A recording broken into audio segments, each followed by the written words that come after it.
Hunter, to the love of my life and best friend. After graduating high school 8 years ago, I remember my mom saying to me, "You may go off to college and find a small town boy in the middle of nowhere, West Virginia, who could be the one you marry."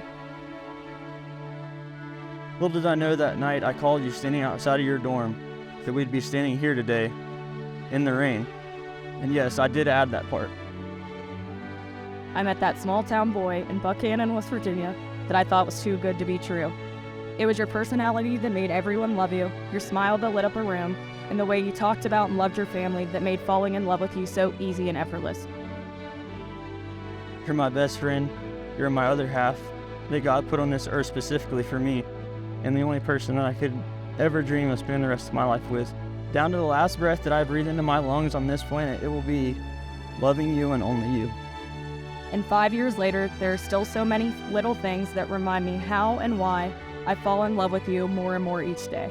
But most importantly, I love you more each day because of how you know the best way to communicate with me, how much effort you put into our relationship on a daily basis, how you love me at my best and love me even more at my worst. I remember when we first met, I knew there was something special about you. The way you smiled and laughed at yourself. The way you encouraged me to do my best no matter how big or how small the task was. The way you held me accountable for things.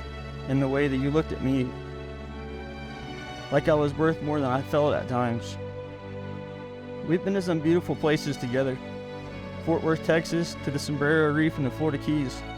Even the Grand Tetons in Wyoming. Some of the most beautiful views in the world. And every single time I found myself not staring at the mountains or the crystal clear water. I found myself looking right at you.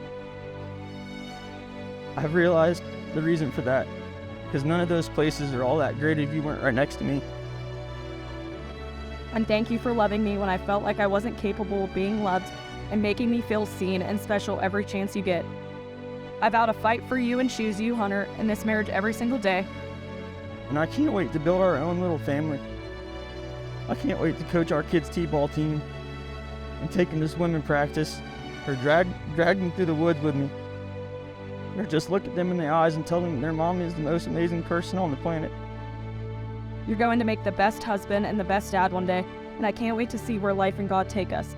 I am so overwhelmingly lucky and proud to be standing by your side today and every day for the rest of our lives. I promise to always put you first and love you with all of my heart. Mackenzie Ray, I love you the rest of my life. I love you, James Hunter, and always will. Hunter Mackenzie, you've made vows. You've made commitments to one another. You've exchanged rings with one another. We got a marriage license that's signed. I now pronounce you husband and wife.